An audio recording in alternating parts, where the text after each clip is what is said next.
And surprise, we're doing a podcast. Hey, gals, guys, and otherwise, this is Jonathan O. Roselian. And I'm Noah, also known as Polyphonic, and you're listening to Horns and Wings, the podcast where we talk about Saga one issue at a time, most of the time, except when we're in between issues, like this one. Yeah, and guess what? We're doing it under a goddamn hour, Noah. Let's get into it. Let's go, go, go, go.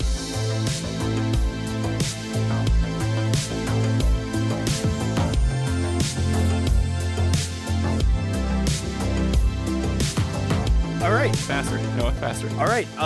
So you can find me on Instagram at WatchPolyphonic, and see you guys next week. Am I shitting? Bye. Am I shitting? All right. No, we're doing the Between the Arcs, and we're doing. We usually have a nice, interesting conversation about something profound. Theology. I don't know. Yeah, theology usually, but we're getting into the meat of it. And right now we're going to start with the classic back matters, and we're going to be talking about all the interesting little tidbits that I found reading the back matter, which I finally have the actual single issues for this, so it is a joy. I could sit in bed and do it this time, and it was fucking great. So Noah, would you like to learn some things that I learned from the back matters of Saga? Issues, 19 through 24? Absolutely.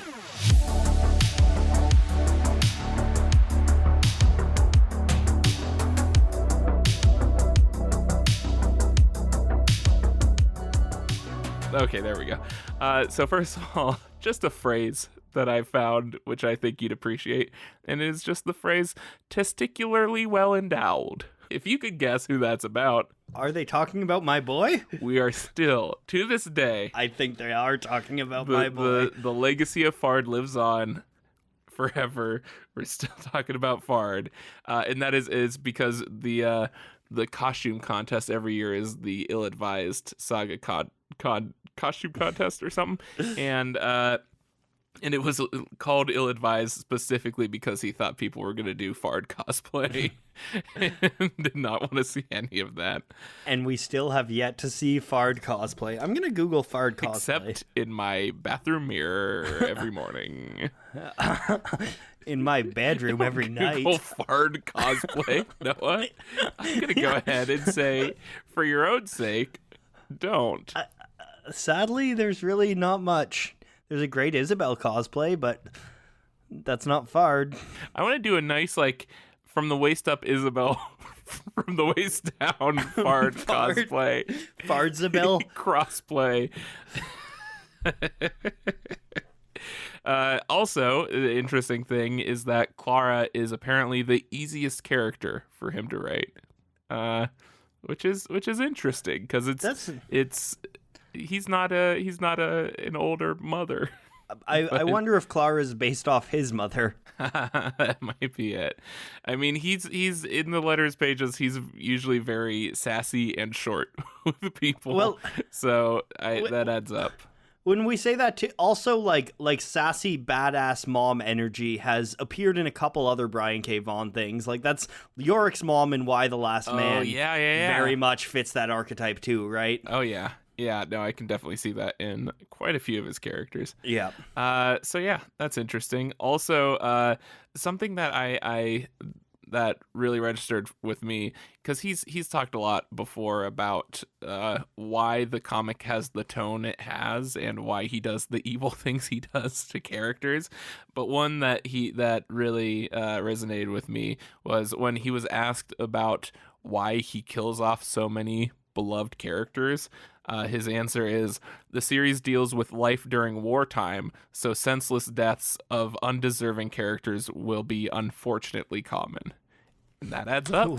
That feels accurate to me. And somehow that just makes me brace myself even more. Yeah, we might have a couple deaths in the next 30 issues. Who knows? In the next, we're on 24, and there's going to be 109. 108. So some senseless deaths in the next 84. Oh, there's so much of this fucking book left. Okay, no, here's the meat of it. Here's the good shit. You ready what are we for doing? This? Yeah. No, this is the most fascinating thing you will hear. Brian K. Vaughan's favorite musical is Stephen Sondheim's Assassins. Oh my Something god. that I introduced you to Yes, not it that long is. ago when we were swapping fucking absurd and stupid musicals with each other. And that is the musical that is from the perspective of every attempted and successful presidential assassin in the history of the United States. And it is framed with a shooting gallery aesthetic. I love And musicals. it's just so fucking good. But I will point out, this is like, at least because this is 2014, so this is either pre-Hamilton or probably pre-Brian K. Vaughan seeing Hamilton, because he is on the record saying that the only way someone could adapt Saga is if Lin-Manuel Miranda turned it into a musical. But yeah, that is just that felt like such a direct shout out, because we have spent time just simultaneously watching the opening number of Assassins from the 2000 Grammy Awards. Yeah, What a treat. This is what our conversations look like when we're not talking about Saga. It's a disgusting amount of talking about Chess, the musical. Oh my god. Which I have yet to recover from. Oh boy, I don't even want to. Yeah, no, we're doing under an hour. We're not talking about Chess. Yeah, I was one. No One Night in Bangkok singing. All right, let's go. Oriental setting. So something that really, really amused me and felt very relatable was issue 21 was the timeline of that was the first one to come out, the letters column, the first one to come out post people reading the end of issue 19 for the first time. So this is the story of how my parents split up. Oh yeah. Ending. And so the letters column in issue 21 is almost entirely people yelling at Brian K. Vaughan and threatening him and saying, "Don't you fucking dare do this," and "How dare you?" And it is just a wall of angry people, more so than anything else in the comic. Like people were not this upset about Bar or Heist or the Stalk or anything, or even the first issue when people were still whining about ATMs. Like this so unanimously angered the many nations. It is hilarious to see just how many people were pissed off, rightfully so. That's amazing. And then also this seems relevant to your interests. He was asked if the characters were on Earth, what music would they listen to, and so he said it's Marco, Alana, and Clara. Marco would listen to Tchaikovsky, which I appreciate. Yep. Alana would listen to the XX, which firmly plants this in 2014, and I love it. And then Clara would, quote, exclusively listen to NWA. And that is officially canon. That is amazing. And then also, I really want to appreciate for a second, because it's one of my favorite things I've seen in the back matter from these books, was around issue, I think it was issue 19.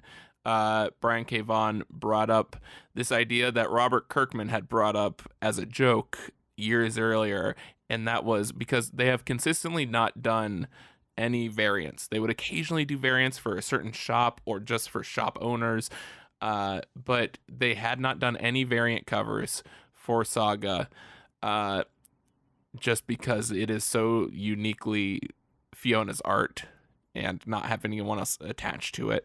But he brought up the idea that Robert Kirkman had as a joke, which was for issue 25, should they have 25 variant covers from all different artists?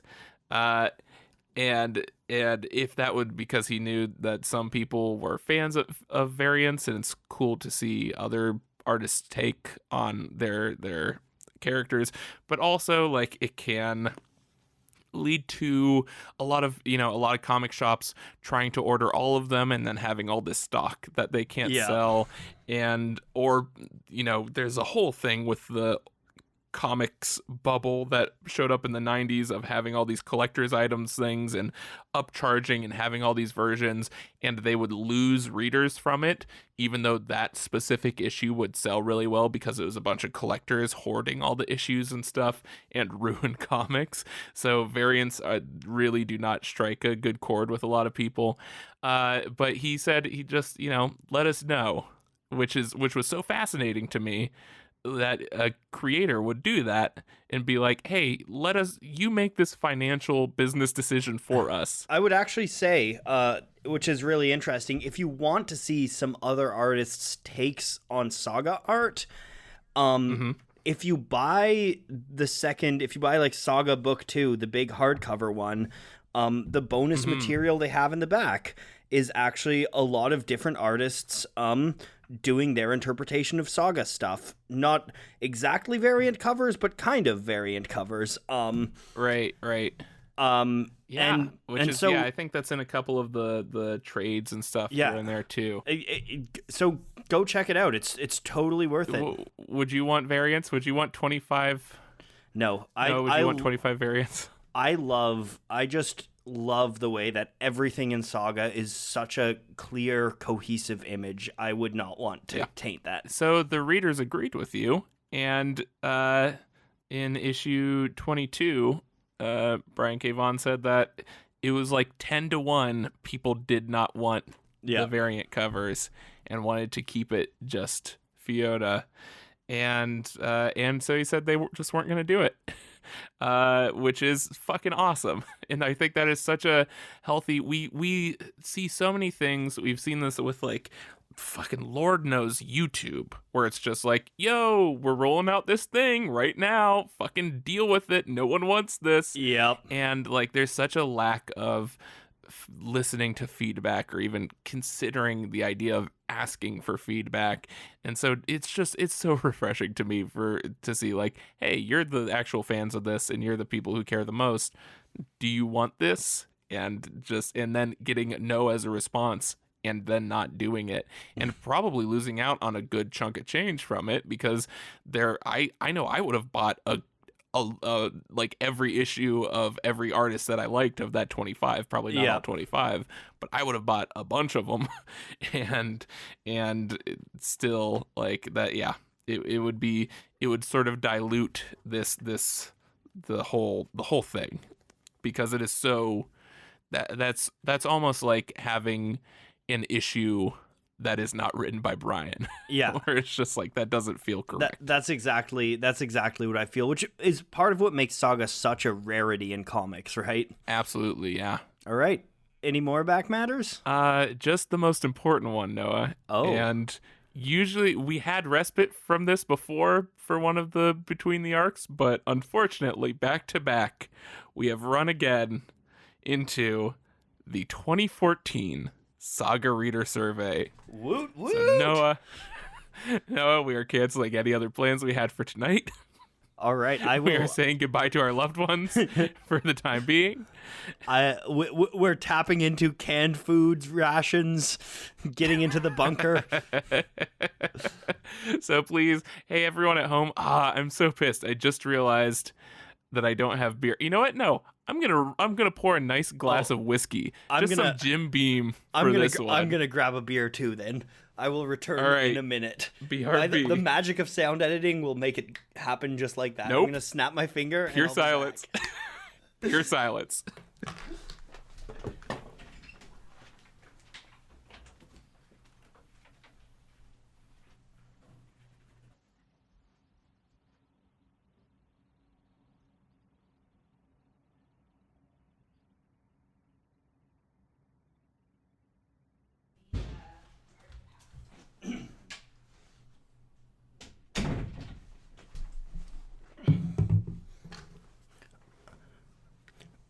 All right, ready for some Foley? Oh yeah. Are you there, John, or is this about to become the Fard Radio Hour? All right, ladies and gentlemen, and those betwixt, I'm pouring a beautiful, beautiful glass of Collective Arts Ransack the Universe IPA, which is fitting because Fard ransacked my universe the first time that I encountered Fard and his giant pendulous... Nope. Stop. I'm back. Stop. All right. We are properly equipped. He came back right just in time. I vaguely heard from my headphones on the desk a good 10 feet out what was happening here, and I dove in to save it. So yep, I am drinking a good 2 fingers of Jim Beam out of a Maker's Mark glass, like the fucking poser I am. What do you got in front of you, Noah? If you had been listening to the Fard Radio Hour, you would have heard that I am drinking a Collective Arts Ransack the Universe IPA. I thought the name was quite fitting. Fantastic. All right, hold on. The inaugural sip. Oh, that's Jim Beam. Okay, let's do it. Noah, question number 1. Who was president? Oh, this is already discriminating against. Oh, nope. Who was president or your home nation's political equivalent when you were born? Can I guess yours? Yeah. Because I don't fucking know. Did you have a Trudeau then too? When was the better I Trudeau? did not have a Trudeau I did not have another Trudeau when I was born. Okay. I did have, it was another French Canadian. Okay. The year of my birth, we actually had 3 prime ministers, so you can figure out which year I was born. Okay. Yeah, no. Hold on. So can I guess the systems. circumstances? Was it one was kicked out, the other one was the interim one, and then there was an election? No, they all won elections, and then it's 3 different elections. What the fuck? Okay, Canada's broken. Sure. Yeah, no, that's how parliamentary republics work. There was 2 minority governments, I think. Okay. That's fantastic. Anyways, I was born shortly after Jean Chrétien became the Prime Minister of Canada. Okay, what's that in English? John Chrétien. There we go. Now I understand. And are you Bill Clinton? Or no, I would have been Bush. Yeah, Clinton was Senior? 92. I'm a Bush senior boy. I'm a Bush boy. You're a Bush boy. Bush all the way, baby. That's what I always say. Oh, fuck that guy. I like Brian K. Vaughan's way of collecting demographic data. It makes things interesting. And this is a rare one where we do not have the results to go over. We'll go over that for the next Between the Arcs. Betwixt the Arcs. Because that's probably going to be issue 25. Okay, number 2, Noah. If it's not prying, what is your gender identity? Male. Male. I'm non-binary. I got a cool pin from my my local bookstore the other day, enamel pin that's a coffin, and inside of it says gender is dead, and I love it. That's amazing.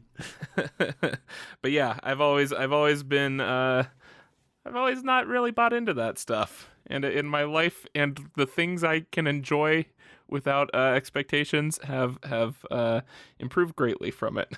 Excellent. Also, number 3, Noah. Also number 3. But the first, boy, this Jim Beam is coming in fast. Oh, also, did you see Janelle Monáe came out as non-binary? Yeah, and which also, did you see the amazing Billy D. Williams? Yes. Yeah. Because that made me happy. He just didn't know the word for it and is still it. He's the best. People are cool. Anyways, have you ever personally ignited a road flare? And if so, what were the circumstances? There's no way Noah has ignited a fucking road flare. You're not fucking male enough for it, Noah. I'm not male enough. It's funny how much fucking, like, how absurd that immediately becomes once you just use any other term for it. No, I haven't either. That would be fucking rad, though. Sadly. I want to go do that. I probably really want to do. do it. I want to use one to like light a running sequence through a broken down French city. I want to do it exclusively to recreate the actions of Jeff Goldblum in Jurassic Park. That is the only scenario in which I'm trying to distract a T-Rex. That is it. This is already such a quick question that we've already added like a minute more than we needed to. Next. Hey, Noah, okay, this is a big one. What was the first comic book that you got hooked, or that got you hooked on this medium? Ultimate Spider-Man.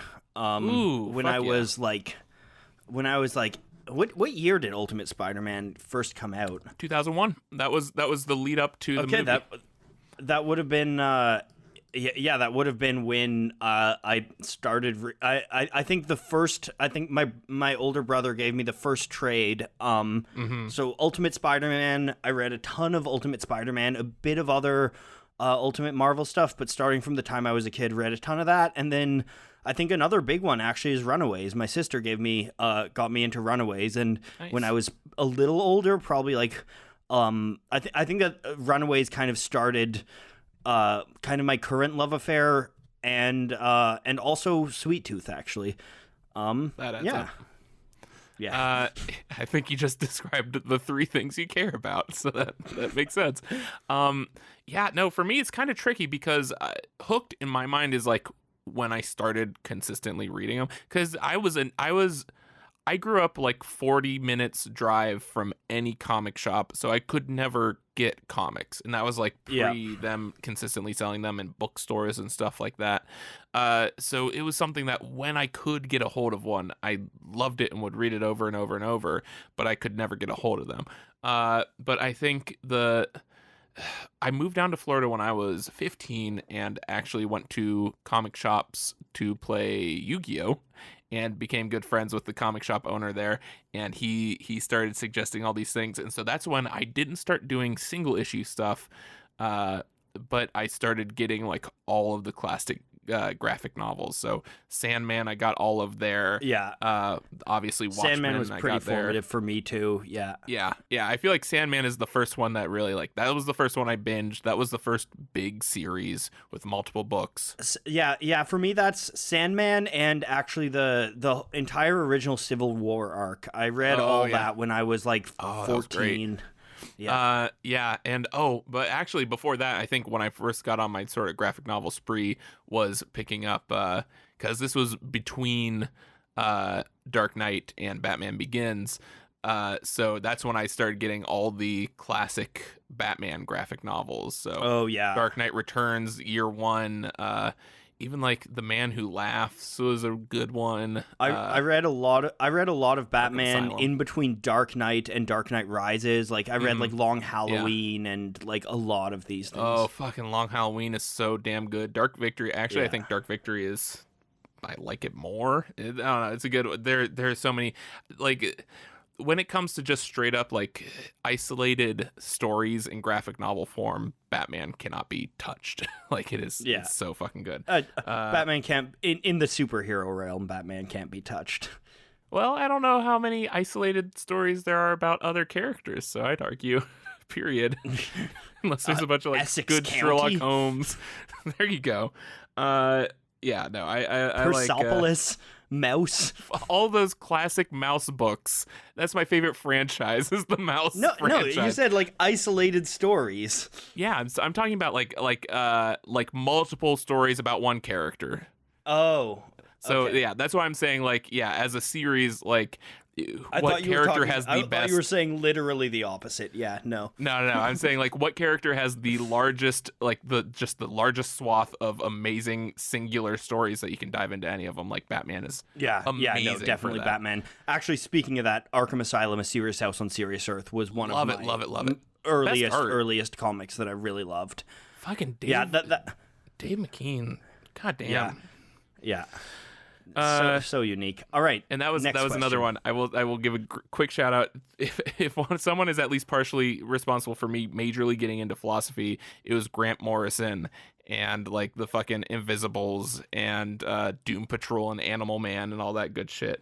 Okay, next one is approximately how many countries have you visited in your life? Here's a quick one. Let's just give the answers. 2. 20-ish. I think I'm around 20-ish. Or you've been to like China too, haven't you?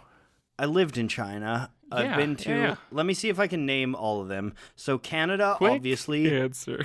America recently. Well, you can cut this in post. I'm mostly just curious. Canada, America, England. Do you count Scotland as something different or as part of the UK? I think it's still a country, right? Yeah. Yeah. Okay. Scotland, Israel, Rwanda, Tanzania. I mean, we've all been to Israel and Rwanda. France, Estonia, Sweden, China, Malaysia, Singapore, Japan, Hong Kong. I feel like I'm missing. Oh, Thailand, Cambodia, most of Southeast Asia. I've done a lot of Asia. But yeah, 20 or so countries, I think. Oh, now it's 20 or so. Gonna take that as a 14. That depends. Do you think that Scotland counts as a country? Do you think Hong Kong deserves international legitimacy? Oh, Hong Kong doesn't. Hong Kong's China all the way. I'm taking a harsh position on this one, baby. It's a route. Okay. Support our police. Let's go. Let's go. That's how I move us on to new questions now. Is the worst takes. Number 6. Okay. I'm glad all this is recorded so that people can just cut this out of context now. Number 6, sexting, hot or absurd? Both.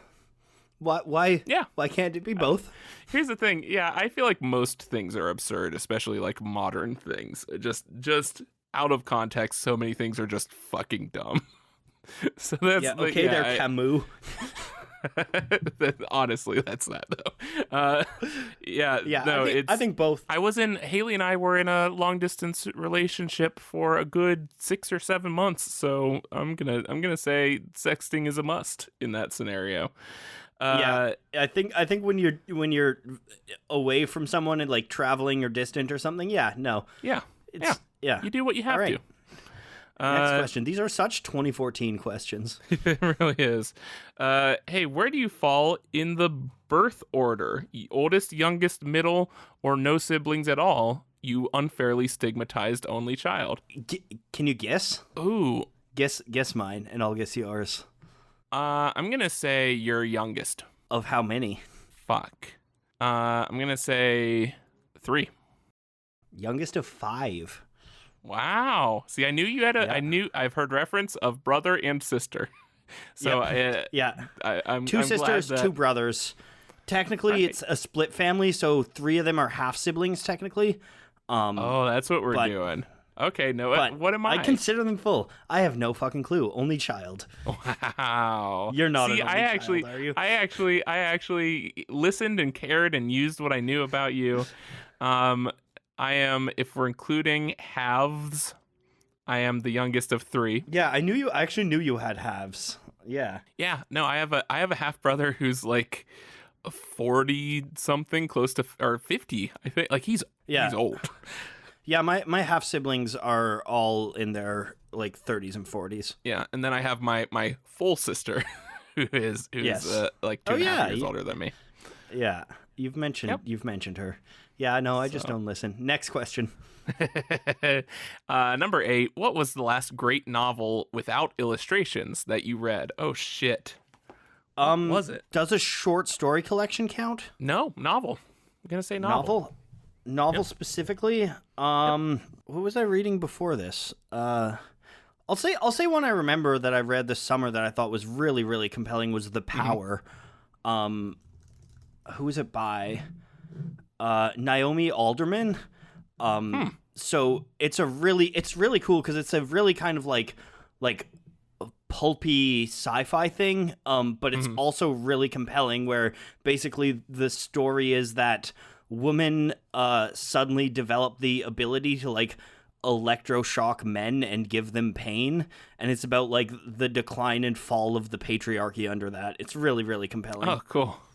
I like that. Yeah, I think, God, holy shit, I just realized it's been fucking forever because I read stuff for research, and it's almost all like nonfiction, like the books of making of books and stuff like that, or art books, or writing books. But the last novel I think was The High Window by Raymond Chandler. Again, my Oh, nice. pulp noir books come into play again here. But yeah, no, that's probably a good. Oh, and then also without illustration, because that's like when I do read fiction, a lot of it has been graphic novels. But that's probably a good 30 books ago for me at this point. But I so rarely get to read novels anymore. I also got to give a shout out. This fall, I've reread my 2 favorite books of all time, and both of them held up incredibly well. The Ocean at the End of the Lane and Slaughterhouse Fucking great. 5. Nice. Yeah. Those are fucking classics. Oh, also, you know what? No, I might have read Sherlock Holmes since then. A lot of those are novellas, but those hold up, like those read like they were written fucking yesterday. It's great. Hey, how much would you say that you support Israel's actions in Gaza on a scale from 1 to 10? Noah? 0. Yeah, same. And we did that one, and it's done. All right. So, number 10. What are your... Hold on, let me take a sip of this Jimmy real quick. Yep. Ooh, number 10. What are your ideal movie theater snacks? Buttery popcorn with the like cheddar powder. Ooh. And then for like a candy, maybe Sour Patch Kids, or like the gummy watermelons, but they don't usually have those. Mm-hmm. What about you? What's the one? What's the chocolate covered caramels that last forever? The Milk Duds. Milk Duds. Those are and get those like are stuck in your teeth. Yeah, but here's the thing, like I'm so bad about like with popcorn, with candy or anything, I will be done with those by the time the fucking movie starts. Oh like, yeah, me too. Yeah, I have zero self-control. So that is why it's not my favorite tasting or anything, but Milk Duds are perfect because each one takes fucking like 5 minutes to suck on and get rid of. So that is the perfect movie candy. I'm gonna go to number 11. Yes.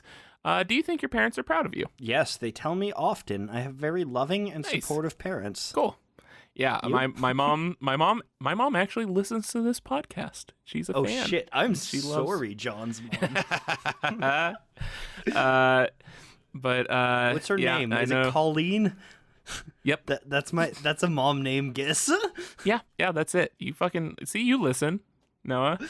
It's Sandy. Hi, Mom. And Hi, Sandy. also, my dad certainly does not listen to anything I do, but also he's old and his memory's gone, so I do not blame him.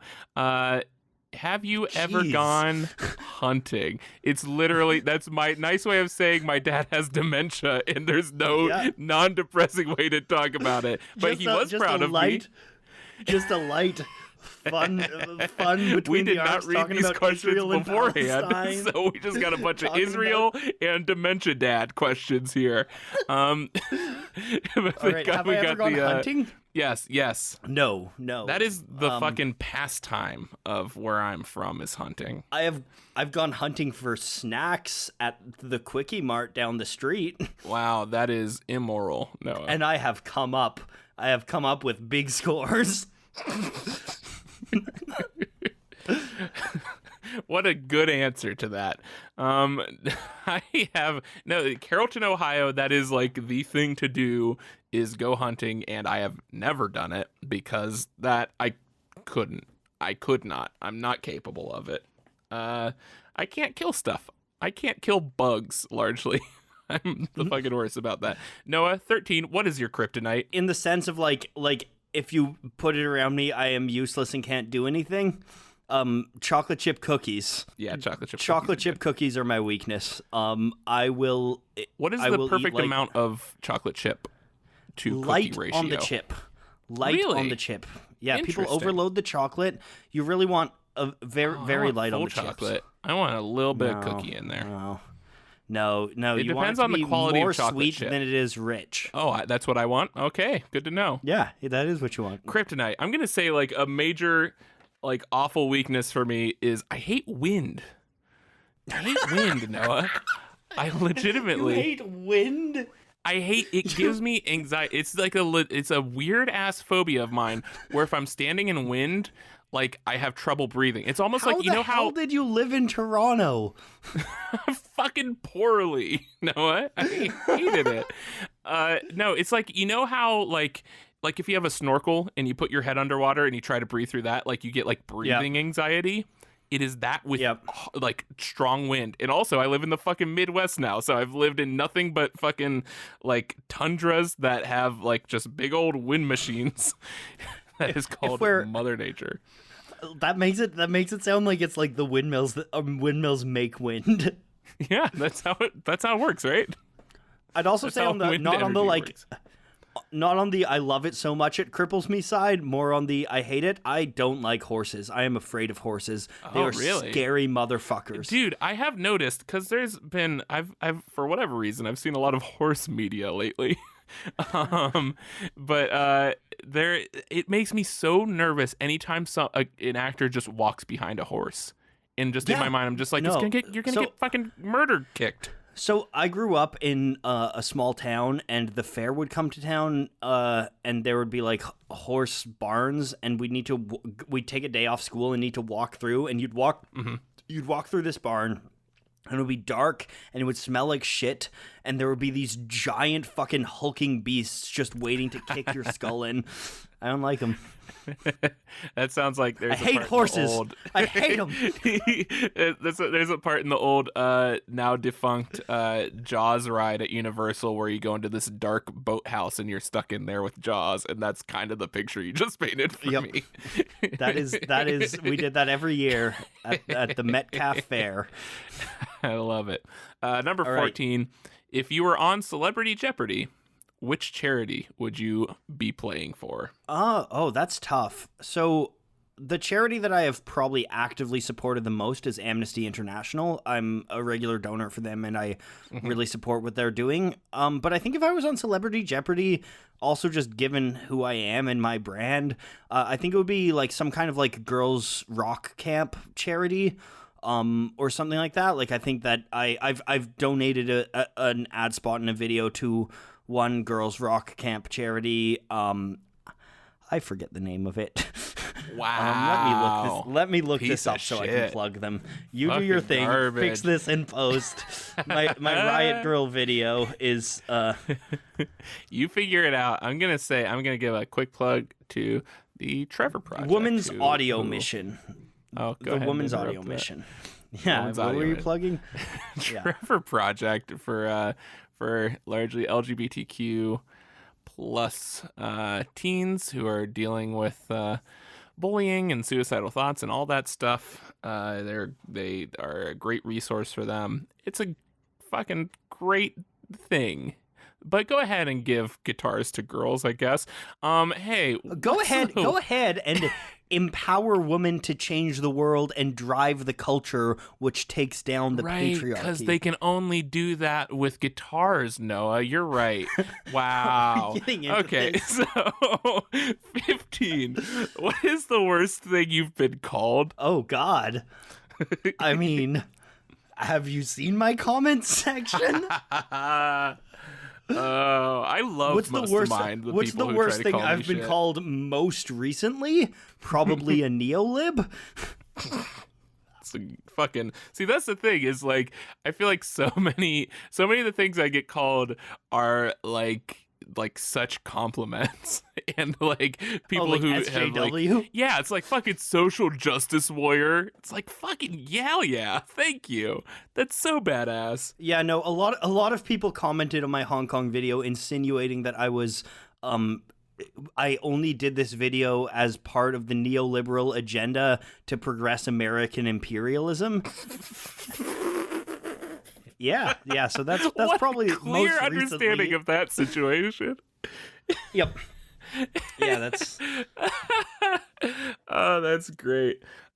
You know what? Honestly, the thing that sticks out to me most was someone once said to me so sincerely, "Why are you being such a jerk right now?" And that that's hurt hard. me to my core. Like, just because it's such a like, why are you being such a dick would not affect me like Yeah. in the least, because it's like, oh, clearly you're being hyperbolic.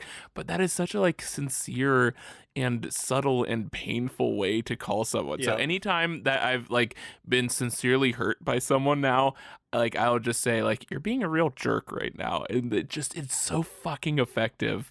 But That's yeah, amazing. that one hurt. Noah, Yeah. favorite Saturday morning cartoon when you were a kid? Transformers. I loved Transformers. I didn't watch that until I was an adult and still fucking loved it. I watched a lot of Transformers reruns. And I Did was you also a watch big the, what was Scooby-Doo it, fan. Prime? Was that the sort of reboot in the mid 2000s? I did not remember. watch that. I vaguely remember it. I watched like Beasties or whatever it was. Beast Wars? Yeah. And then the other one, which is technically not Saturday morning, but the formative cartoon of my childhood, was Dragon Ball Z. I loved Dragon Ball Z. I mean, don't get me started for getting into non-Saturday morning stuff. But I mean, Yu-Gi-Oh was a big one. The Oh, Batman, yeah. any WB morning thing I would watch the hell out of, but the Batman, that was like the sort of reboot on the Batman series, was fucking great. And I love that. But yeah, Yu-Gi-Oh for days. Pokemon, I'd watch it.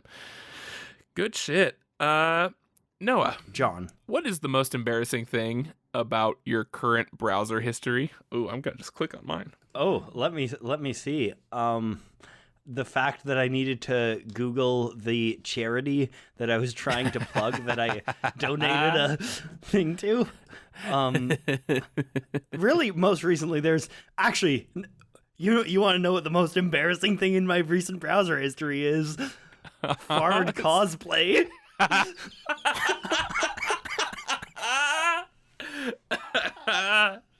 Oh, that's gonna be like, that's like evidence in a divorce filing. That is rough. I'm just going through. There's some really great ones. Names similar to Frederick. Similar to Frederick. Oh, if we're going into Google shit, I don't even fucking know. Yeah, no, mine, the most embarrassing thing about mine is the disgusting amount of just Twitter. It's just all Twitter on mine. I thought you were really going to say bummed me out. the disgusting amount of spider porn. No, the totally appropriate and normal amount of spider porn, but the disgusting amount of Twitter. Yeah. I would sincerely argue that Twitter is more disgusting than spider porn. With every ounce of my being. Yep. Oh, Fard cosplay is fucking great. Hey, if you were trapped on a desert island, what one video game would you want with you? That's a good one. Minecraft. That is a good one. That's all right. Yeah. Well, I feel like Minecraft would remind you of how much procrastinating you're doing. It's like, shit, I should be doing this right now. I should be building this dirt house, but I'm playing it. I'm gonna give 3, and you can give 3. My 3 are Minecraft, NHL, and Age of Empires 2. Ooh, good one. Do I have like online play? Yeah, let's say you do. All right, but with strangers, not with people that you love. Yeah. Because I only play games with people that I love. Hearthstone is up there for me. I could play that forever. And oh my god, Binding of Isaac, I've literally put like a fucking 1,000 hours into. That's one where it's different every game. Like, I can just play that mindlessly forever. And I'm gonna go with Paper Mario 2, because that's a fun one. Nice. Noah. John. I forgot we were going down a list of questions. Noah. John. When was the last time you needed to be brave? Oh shit. Oh fuck. Actually, I like, not to pat myself on the back, but I actually think that at the time we're recording this, the last video that I released was a brave video to release. That's my video about Hong Kong, and especially as someone, like, I spent my adolescence in China, and China-Canada relations aren't very good right now, and when I launched that video, I realized there's a decent chance that this means I will never be able to go back to China in my life. That adds up, yeah. It's not the stakes that the people in Hong Kong are facing, but I think that took bravery. Totally. If we're being asked this. What about you, John? I mean, as someone with crippling social anxiety, it's a near daily thing for me. Later, like yesterday, I had to drive to go take my car to get some shit fixed in it. And just the anxiety of that, of just like, I don't know fucking cars, and I'm gonna have to act like I know what I'm doing, and I have to go interact with strangers and all this shit. Like, I get so much anxiety about all that stuff. So anytime I have to communicate with another adult and act like I'm also an adult is sincerely me being brave. I think that you were incredibly brave on December 20th, 2018. When you released a video entitled "The Last Jedi," that's all that matters. When you released a video, that was fun. Hey Noah, how many tattoos do you have? 0. Me too. It's We're honestly so cool. there are a lot I want. I just realized the other day because my wife asked me about this, and I realized that, like, all the tattoos I've ever wanted are not for aesthetic reasons, but just to, like, remind myself of shit, memento style. But, like, I always wanted one that was just like, you're going to die someday. And it's like on my hand or something. So I could be like, oh yeah, I'm worried about this dumb shit. Or I'm watching the 20th fucking YouTube video today. And oh yeah, I'm gonna die at some point. Maybe I should go do the shit I should do instead of So you want a tattoo that reminds you of resistance. I want capital R. Yeah, no, I just want to cover my body and just like dumb shit of like, who gives a fuck about what people think about you on the street? You'll never see them again. Like all this shit. But I do want to rad. I made a while ago, around when Haley and I got married, a rose lion stencil, which it's like a rose, or cool. It's a lion, but its mane is flower, like rose petals. Yeah, no, that writes itself. Yeah. And so I spent all this time making this cool stencil for it, and I would love to get it as a tattoo at some point. That's really cool. Do you have any tattoo aspirations, Noah, or is that just a never? I want to get a double black diamond, because skiing is, I haven't talked about it much here, but skiing is probably the thing that I love the most in life. Yeah. I'm a giant skier. And I also had this idea where I think it would be cool to get like on one of my arms or something like that, like to do a sleeve that is just quotations that I like from books or songs or things like that. Am I shitting? Yeah, absolutely. The two that I want are actually, I particularly like opening lines of books. But the two that I really like and I really want are Nothing to Be Done, from Waiting for Godot, and All of This Happened More or Less from Slaughterhouse-Five. Oh, so just a bunch of pretentious shit. Okay. Yeah, no. Dude, I was unironically listening to free jazz for pleasure last night. I'm pretentious. Noah. John. Oh, I was reading one ahead. The one ahead is really good. Noah, have you ever seen someone die with your own eyes? Jesus. No. I mean, not in real life. You watch videos of that shit all the time, but not in person. Yeah, exactly. Brian K. Vaughan was going through some shit when he wrote this. That's true. I've seen some like bad car accidents on the highway where I didn't know if someone died. That's the best I can say. Yeah, I've seen that too, but I've never like definitively watched the light leave Didn't someone's check the eyes as I pulse. gazed into them. Are you sure about that, Noah? Because it's starting to sound like that's recreational for you. Okay, this one's really challenging me. What is the last music you actually paid for? I'm gonna say not a live show, but like an MP3 or a vinyl or yesterday. Yesterday, Nice. or maybe it was Thursday. I went to my local record store. I recently moved, and there's a dope new record store Nice. near me, and I want to talk about the records I bought. So last week, and the first time I bought 3 records, and so there's this dangerous thing where when FedEx drops packages off and I'm not there, they get dropped off at this record store. So I went to pick up a package and left with a record. So I've bought 4 records there. The most recent one was Free Jazz by Ornette Coleman, because I'm working on an Ornette Coleman script, and I love avant-garde free jazz. And then the other 3 were Chet Baker Sings by Chet Baker. Nice. Donuts by Jay Dilla. Delicious. And what was the other one that I bought? Don't leave me hanging here. No, I'm dying. I need to know. I'm sure you don't give a fuck. No, I need to know. As we hit minute 53, I need to know. It was Expensive Shit by Fela Kuti, who I'm also working on a video on. I buy a lot of music stuff because music is my job. How convenient. Here's the thing: is I do a Spotify subscription, and my record player hasn't worked for 2 years, and it drives me fucking insane. But yeah, You want I think a new I bought record player. Yes, please. Okay, I'll buy you one. It's a tax write-off for me. Thank you. Noah.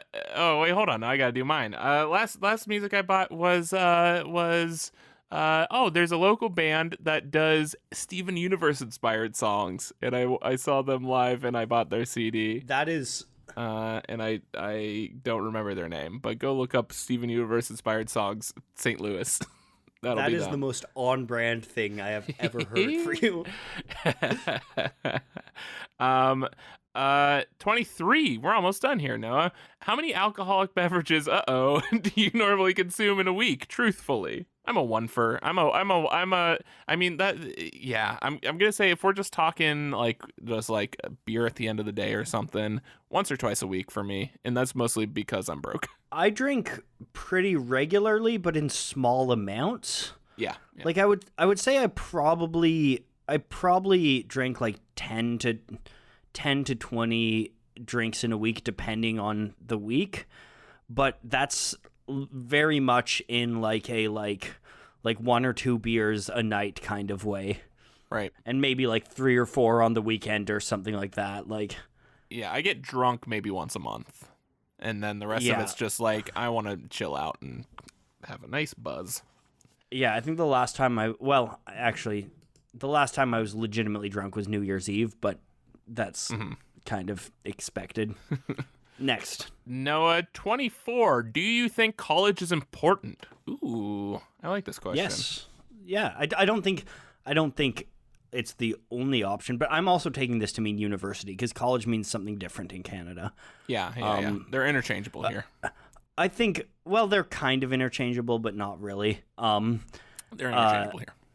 But I think post-secondary is really important because I think it's not necessarily important to teach you what you need to get a job, but I think it does a good job of just the whole experience of it kind of teaches you what you need to figure out what you want to do, right? Like you don't go to, right. I don't think you go to college to train for what you want to do. I think you go to college to figure out what you want to do. Right. Well, that's the thing. So yeah, my position on it is that it would be a very different conversation if college was free. Then I would say college is incredibly important. Go do that. Go try out a bunch of shit.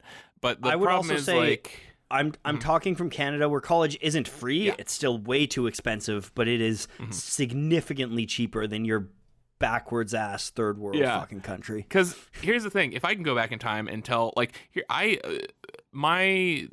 what I learned in my philosophy classes and my English classes and my film classes are indispensable, and I absolutely like. And even I think that trying like non-requisite classes that have nothing to do with what you want to learn are so incredibly important. And electives, baby.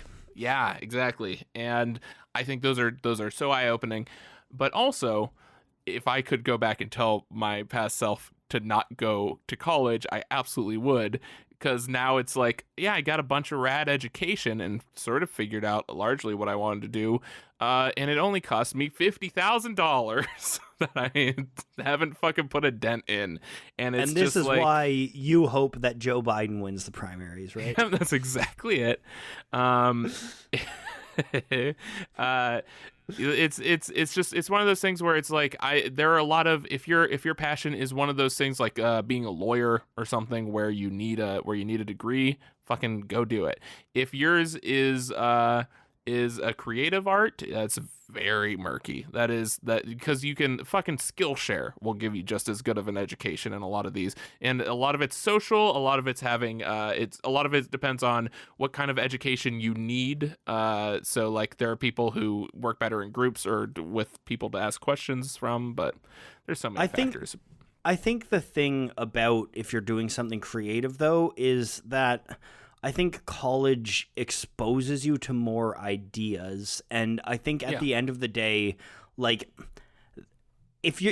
I don't think you go to university to learn, like, the toolkit to be a creative. I think you learn that through creating and by things like Skillshare, or like John and I have been talking a lot about, I recommended to him The War of Art by Stephen Pressfield, and he recommended Writing Down the Bones by Natalie Writing Down the Goldberg. Bones. Yeah. But I think that when you go to university, you can kind of expand your knowledge and learn more world experiences. You meet people from more diverse backgrounds. You kind of just expand your horizons a bit. And I think if you want to pursue creativity, that's a big part of it. But I also completely agree with what you're saying, especially in a country like yours, like the financial commitment is questionable. I mean, yeah, that's the thing is like, if you came up to me and you're like, hey, would you like a chance to be exposed to a lot of new ideas and a lot of education you wouldn't necessarily be exposed to, and a lot of people you wouldn't be exposed to, I'd be like, yeah, fucking awesome. And if you said to me, okay, that'll be $1,000, then I'd be like, oof, that sounds steep for that thing you just said. And if you came up to me and said, okay, that'll be $50,000, I'd say, go fuck yourself. That's fucking insane. So my thing is, and especially, and it's also like, okay, and you're also deciding this when you're fucking 17. It's like, no, that's so irresponsible. Have you seen John Mulaney's bit on it? I don't know. I might have. Oh my God, I'll send you the link if you haven't seen it. Okay, it's amazing. Go check that out at home. But yeah, it's one of those things where it's just I'm a big proponent of wait a year and try stuff out and see what you like. And also, if you're considering going in for a creative thing, try to do it on your own first, I think, and actively try to expose yourself to new things. Go to workshops. I think that is a big one, because the most impactful thing for me, especially with writing, was going to creative writing workshops as courses, which is something you can just do through local bookstores or libraries circle, or whatever. If you really want to write, join a writer circle. Like surround yourself with writers. Yeah. But yeah. If you absolutely need a thing, but also just figure out what you want to do, because there's a lot of people that go to law school and then realize they don't want to be law students, and then they're $1 billion in debt. College sucks, but it's great. Hey, all right, Noah. Yep. This is number 25. This is the last one. What do you hope your legacy will be? Not polyphonic, but it's a little too late for that. I would love my legacy to be as a kind of like creative polymath. Like in my dream, my legacy is kind of as like someone who did video stuff and did podcasts and wrote novels and made comics and did like visual art like I've done. Like I kind of want my I want my legacy to just be like wow, that was a prolifically creative individual. If we're really, You want that Donald Glover life. yes, I do. But not quite on that scale, because I really don't want to be famous. Right. Yeah. Actually, this is something that I'm very much on the I think my end goal is films, largely just because that's probably my favorite medium, just because it's a culmination of all the stuff I love. But I think that, I don't know, it's something I've been thinking about lately a lot, because I wrote a comic called Suffragettes. And Great comic, when I by the way. I agree. And I sat down to write the afterword for it. And I was trying to figure out, like, because I found myself sort of disillusioned, because I was like, oh, these fucking awesome women fought like crazy against these sexist assholes. And then we still have 100 years later, we still have all these sexist assholes that are making identical arguments. Like, it is absurd how much the bad people have not changed in the last 100 years. And I was like, man, what's the point of all this shit? And then I realized that, like, the thing that the suffragettes did was show that you can win against these assholes, no matter how rich they are, no matter how sexist they are, no matter how evil they are. There is a hope for the good side winning. And I feel like that's all I want out of my legacy, is if it inspires someone to keep going and do the right thing, and to show that, hey, you can be a decent human being and not stoop to their level. And inspiration, that's my legacy. That's what I want. And it's a much better answer than yours. So that is number 25. That is a phenomenal answer. That's honestly, like, amen to that. We did it. Should we talk about some comments? We should go. We are going to burn through these. There's not too many. And we almost kept the first under an half hour, of baby. this under an hour. Under an hour, we're going to do it. If I cut out the part where we go get drinks. Yep. All right, Noah. Number one question, this is from issue 17. Question number 1: if you were a freelancer, what type of animal would your sidekick be, and what's its ability? This is probably my favorite question we've asked so far. I think I agree, and there are so many fucking cool answers. Yeah. Odd Amy, shout out to Amy, one of the day ones, always been there. Yep. Such a fucking cool idea. They want a firefly that has the ability to sneak into rooms and record conversations. But Amy specified that this is a traditionally sized firefly, but when it's recording, its light blinks, so it needs to be well hidden. I love it. I love everything about this. Yeah, she says specifically, it's very fragile, very fast. It's so it's hard to squash. That's when you know someone has writer brain, when they when they're given a power trip opportunity and they just are like, here's how it balances out. And you can just like see this like develop throughout too. Like, and then it also says the firefly's name is Key, because Amy thinks it's cute. And the firefly communicates by changing the color of its light. Yellow is neutral, but red means anger. And it's very fragile, but very fast, so it's hard to squash, like you said. Yeah, no, it's great. This actually, to immediately go off on a tangent when we said we were doing this fast, I found we used to make one book a year where we just were given a blank book and we'd write like our story and illustrate it every year in grade school. And I found mine from the 3rd grade, and it was a superhero I made called The Cloak. Before I knew Cloak and Dagger was a thing. And he was like this cool guy with like a hood, because I couldn't draw faces, and like this cool purple glowing sword, and he could turn into a shadow, and it was like nice, super badass. And I made his villain, it was like named like Ooze or something, and it was a 100% a Kid Buu from Dragon Ball Z ripoff. Yeah. But his whole thing was like, it was everything that was like that could fuck over the cloak. So it was like he slash him with his sword, he becomes like there's two of them now because he's ooze and he replicates, and it's like he could attack him when he was a shadow. And like so much time was spent as a kid. I was like, I made the ultimate superhero, and everything else was devoted to all of his weaknesses and how to exploit those and stuff. And I was like, yeah, I was supposed to write. It was based on this one thing, and we very much see that here with this answer. I love it. Yep. Yeah. Right. Leah Mitchum says she'd want a goose, and it's absolutely influenced by Untitled Goose Game, and its name would be Bast, short for bastard, which is That's fantastic. amazing. Oh, and then this is the best part. Much like the lance, it can extend its neck to various lengths for reconnaissance and long range attacks, which is so. I love the visualization of so many of our answers we get. That is amazing. No, okay, I'm stealing this one because it's my absolute favorite answer. No, I want it. Wait, which one? I don't know. We have one that just is. This is it's so good. No, Wolf with Lightning is the entirety of the answer, and the user is Thunderwolf.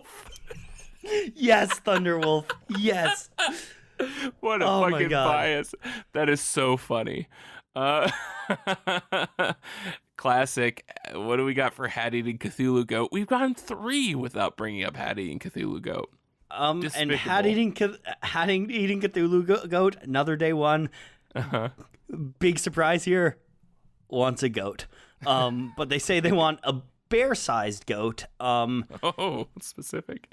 It's basically a battering ram. Yeah, and you can talk to it telepathically.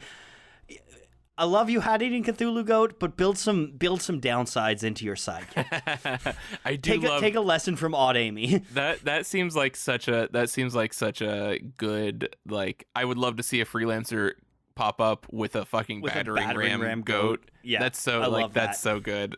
Yeah, and then SPTV says chameleon would be camouflaged. His tongue would be a grappling hook. That's fucking great. Ryan J. Casas. I'm saying his name. You're not allowed to try it anymore.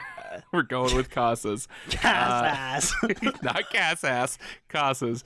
Ryan J. Kiss-ass says, could Goose beat my sidekick or I his? That's really good. And then Christmas tree, snowman, spider, CJK, red heart, purple heart, yellow heart, red heart, red exclamation point, white exclamation point, red exclamation point, white exclamation point, red exclamation point, white exclamation point. I'm sorry, who? Who were you talking about? At settle CH, I can't see the rest of the handle. Yeah. I'm sorry. CJK. CJK, classic. Yeah, CJK say that they'd have a cat-size spider that's cute and furry, but spits acid that can burn through a brick wall. Nope. I thought you. The real worry from that is that John might want to fuck it. Nope. If it don't have, I've always said, and this is something that my grandmother used to say, and I find it's very applicable. Okay. If that spider don't have titties, get it away. All right, and then we have Ben Spencer also says a chameleon. Oh, this is good though. It has cameras for eyes. And its name is I Spy. And you could see through it. Yeah. And then classic sassafras coming in here, Caleb, with a hamster, normal size, with tiny guns, sunglasses, and a stylish hat. Mafia hamster. Classic. All right. Okay. And we already did ours on the episode. Yeah, we did ours with Patrick. Yeah. Hey, Noah, what does Hazel's narration sound like to you? I mean, to me, it's just... Honestly, I feel like this is actually Antonio's answer is pretty much the same as mine. She sounds like a young adult, early 20s. She's like... And he kind of justifies, or they kind of justify, she sounds experienced and talks about her childhood with nostalgia, but she's still humorous and not jaded. I basically picture Hazel's narration as like any of a dozen of my friends, really. Right. Yeah. And we get a lot of variations on that, and a lot of like or it's like it's my voice in my head or someone similar, and I really couple actresses, Ellen Page, Emma Stone, both of which I like a lot. Max from Life is Strange. Yep. By the way, those are Amusement Sparks and Rita Killer 07, because I don't think we've gotten comments from either shout out to yet. Amusement Sparks, who just might be a guest on a future episode. And also, one of my favorites is SPTV saying Katara from Last Airbender.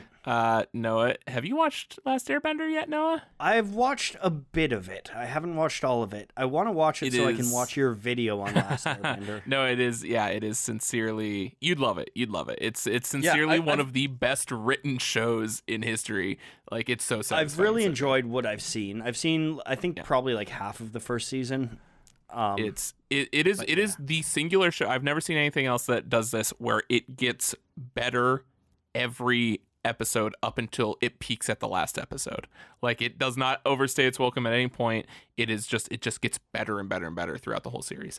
Best answer to all of this: Richard Dreyfuss and Stand By Me, the narrator of Stand By Me. Yep. Ryan J. Casas is coming in with the fucking winner on that one. And those are about the gist of it. What's our first question for number 19 here, Noah? Was there a point when you were sincerely lost reading Saga that was not intended by the creators? Right. And the vast majority of answers are no, not really. We got Caleb saying that learning that not all robots are royalty threw them a little, but I think that that's also like kind of intentional. Yeah. And then Had Eating Cthulhu joke said goat. Hold on. Had Eating Cthulhu goat. Wow, you're a fucking joke. Said the time jumps were a little jarring, but they get used to. So I think that's everyone's pretty much there. And I mean, that feels like something that like isn't necessarily bad. It's just not something we're used to as consumers of media. But yeah, that makes sense. Question number 2 was, what did you think the comic meant? Hold on. What you first read.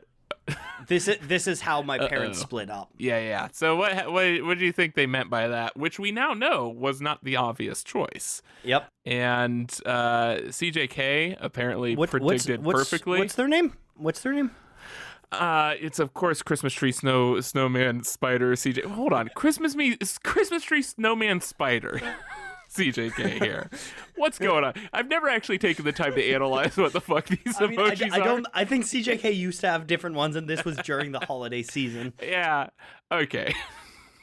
There's a lot going on here, CJK, and I'm just now analyzing what your emojis are, and I really want to understand. Can you give us emoji names, CJK?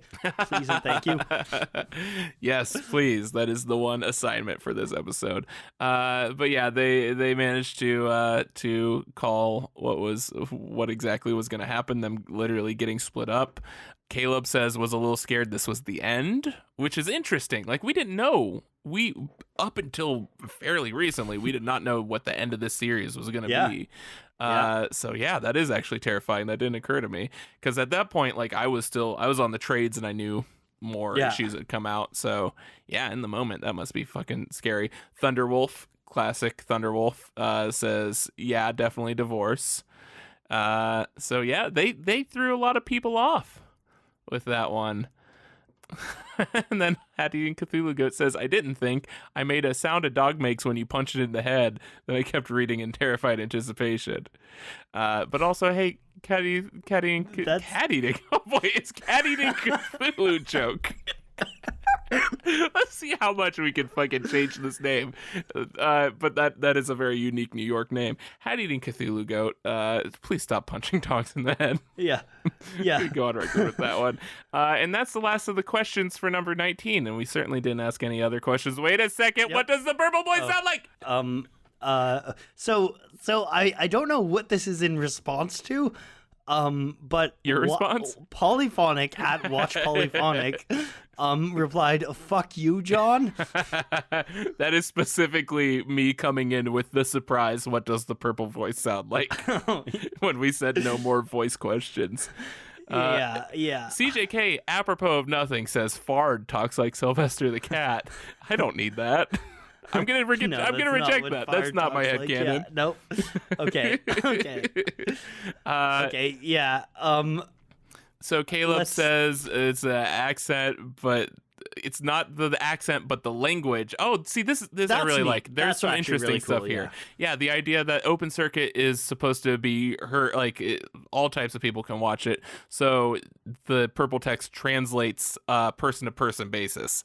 So like a reverse, whatever the earworm thing that is in Hitchhikers. That's really cool. And that is now my headcanon. And that is the only one worth reading. Noah. John. Number 20.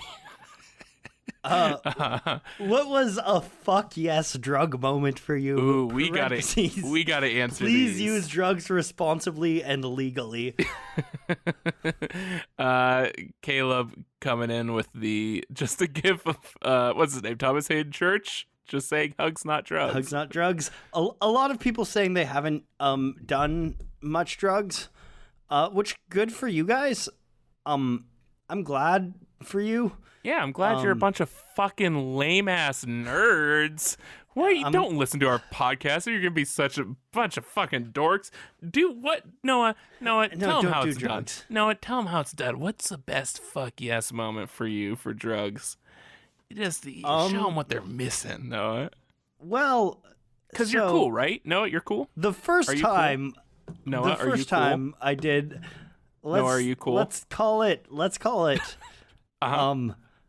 Keep in mind MDMA. No, keep in mind they are now asking at the American border if you've ever smoked weed, and if you say yes, you're not allowed in. So this is now evidence. Go ahead with what you're saying. I'm just gonna say that I have had a lot of good experiences with drugs, and I've had a lot of bad experiences with drugs. But I'm just gonna say I've had good experiences when I've gotten high with people I trust and people that I love in situations that are safe. And that sounds like me just being like an old stoner dad, but I've really had a lot of really good experiences with drugs in safe environments. Yeah, I think please don't have this be the issue that my parents have decided to listen to. But I mean, I could tell I'm sure you they'll pick out the one episode that's called like spiders with titties or something to listen to first. I can specifically the first time I did not MDMA. I was on the dance floor and the people. Let me see if I can find the song.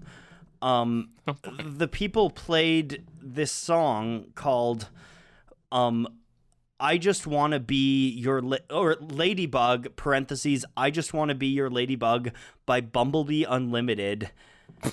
And this sounds very 2003. No, it was made in the 80s. Apparently.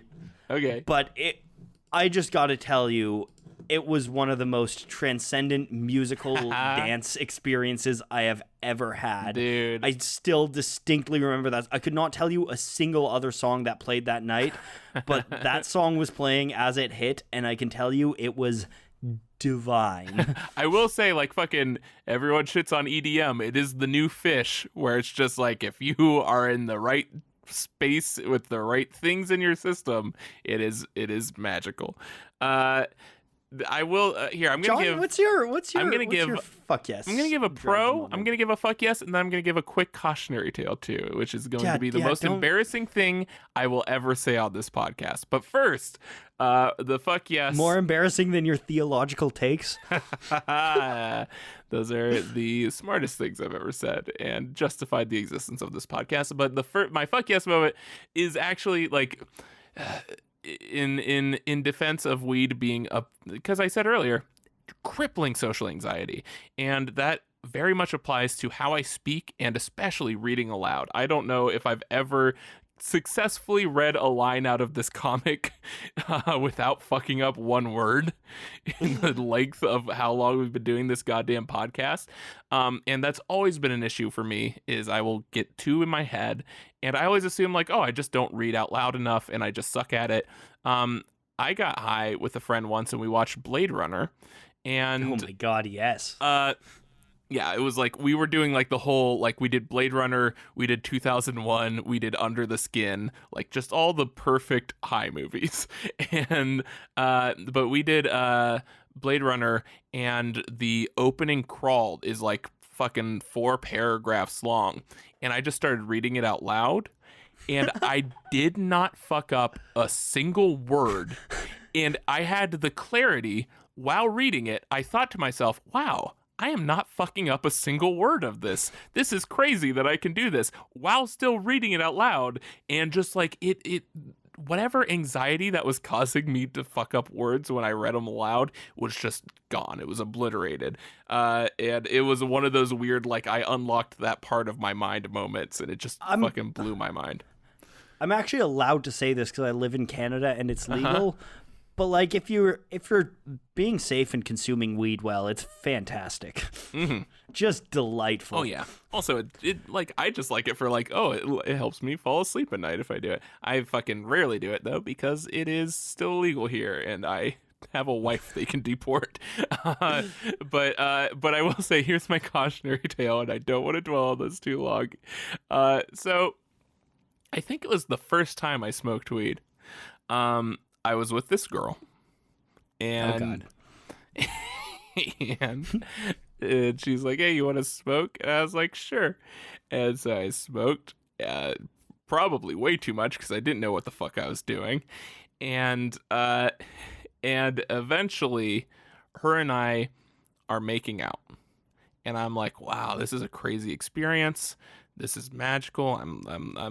I think I love pot.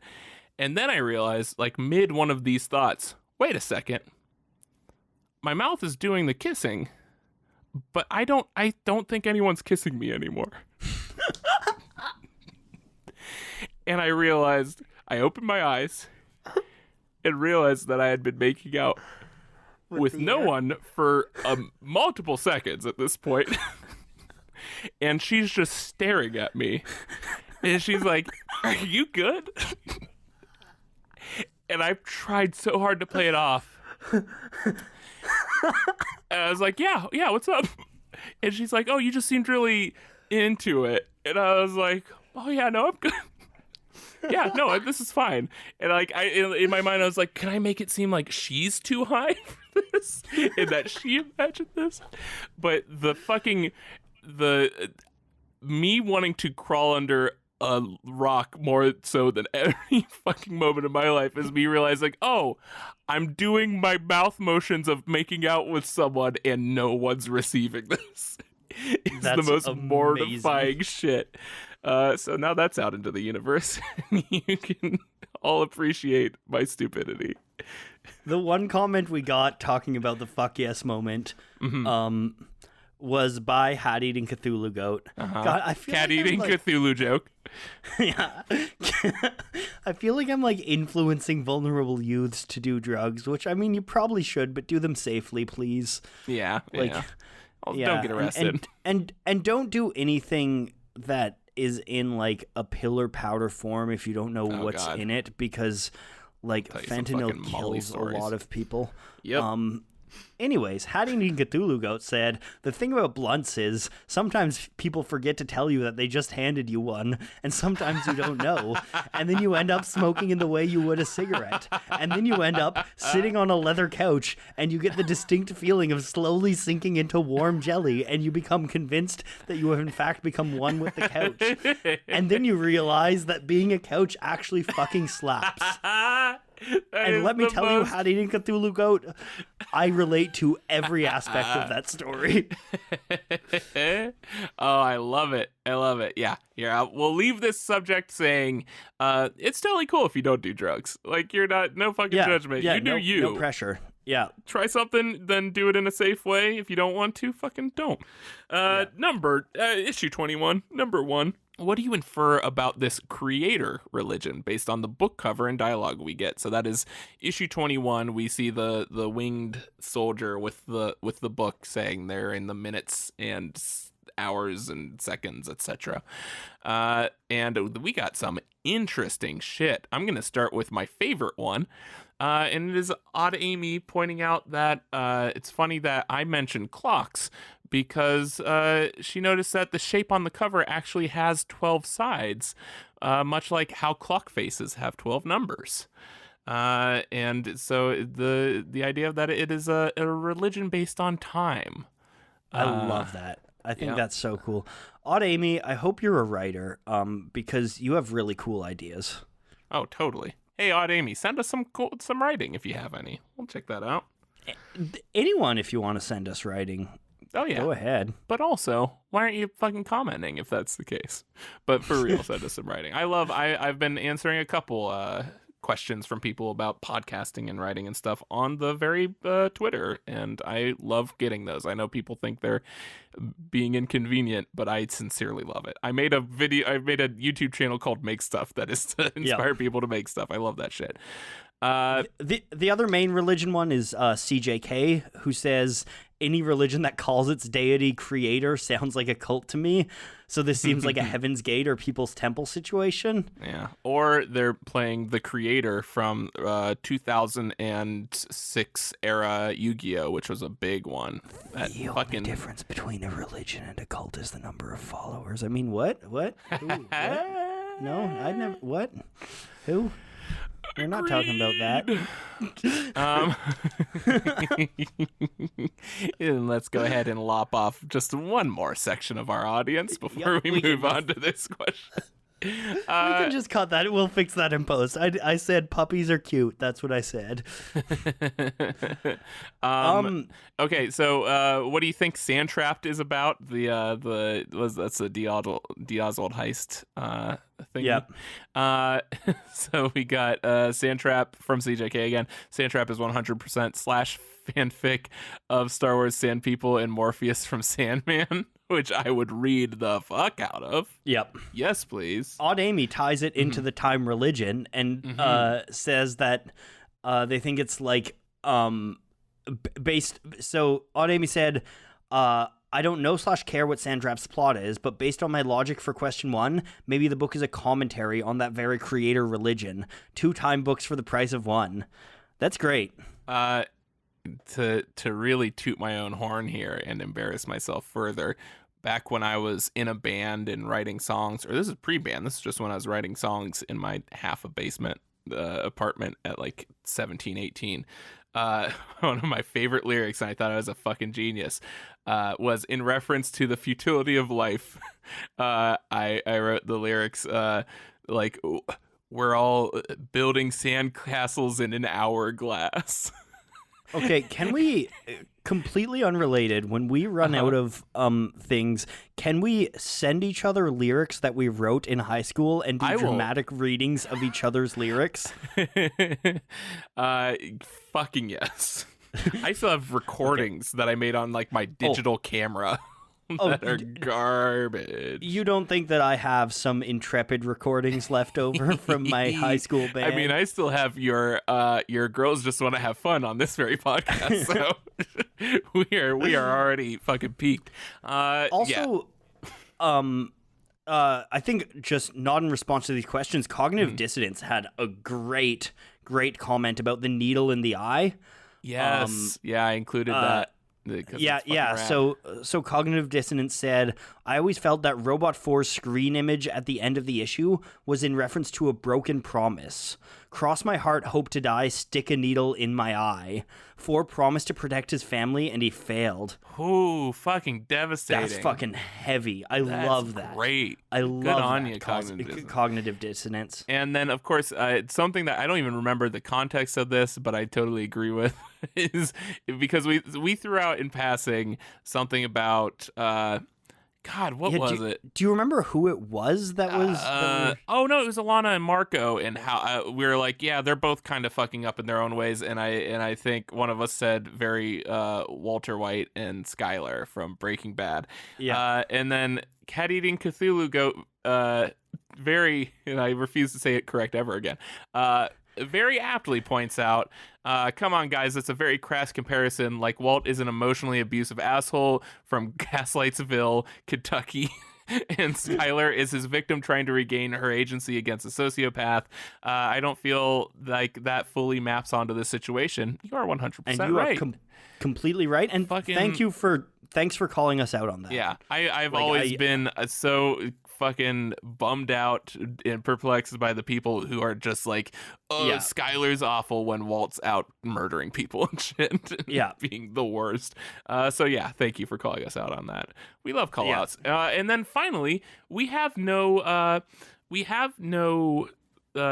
question for number 22, because that was when we said go vote for the Lopper Awards, but we had some really excellent comments, and I think this is one of my favorite realizations, and I'm so bummed we didn't come to this, because we talked about with King Robot the idea of him being a hive mind and saying we, and then Drew Culpers points out there's a thing called the royal we. Monarchs throughout history and fiction use it. I'd link a Wikipedia article, but my comment might get flagged for using a link.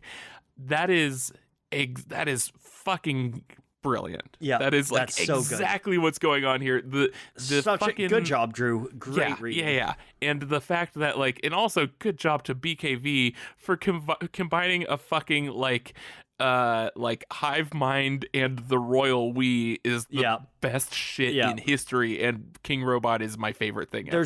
There's so many good puns in Saga, and this is another one. This is on the Mama Son kind of level. Oh yeah. And then a few people, because we said who's the horns, who's the wings of us. And it is apparently unanimous of two people that I am the horns and you are the wings, or I am the Marco and you are the Alana. That seems pretty accurate. You being the Marco and me being the Alana is like stunningly accurate. And then do you want to read this Leah Mitchum thing, because it is brilliant also, because we were just talking about the blue language and how we never realize people keep calling it blue, but we as the reader should be the only one that recognizes that. Leah Mitchum says, in regards to the blue language, maybe everyone has synesthesia. If you haven't heard about it, synesthesia is basically a condition where basically the wires get crossed and different senses happen, so people can see sound or taste color or things like that. And Leia says, or the language as it is tied to magic projects its own color to be blue. Yeah. Or the language as it is tied to magic projects its own color to be blue. There it is. Commas. Yeah, no, this is gosh. See, this is the shit I love seeing in the comments, because we really, I want this to be as close to, I feel like it is within our grasp to give sort of, between the comments and between the podcast and everything, to give an actual, comprehensive analysis of Saga. And I feel like I love when people sort of fill in the blanks like this. And I love it. Yeah. Honestly, just overall, some fantastic comments this session. Fucking great. Thanks for weighing in, guys. That's amazing. Yeah. That we're just at 59 minutes. Isn't that fucking amazing? All right. Well, on that, we'll be back to kick off the next arc when we're back to kick off the next arc. Yes. Hey, go check out hornsandwings.com. Go check out, go leave any, it doesn't even have to be in response to a question. If you have any thoughts whatsoever, message us, tweet at us. I would love to hear too, especially if there's things that you think we missed in a story, if there's something that you a take you disagree with, like how do you Goat calling us out in Walt and Skylar. Yes, just please do. Comment whatever your thoughts are, guys. Thank you so much. You're the best. And make stuff. No time for plugs. No time for plugs. Make stuff. Thank you so much, Fiona Staples, Brian K. Vaughan, Phonograph, Sumage Comics. Am I shitting? Bye! Bye!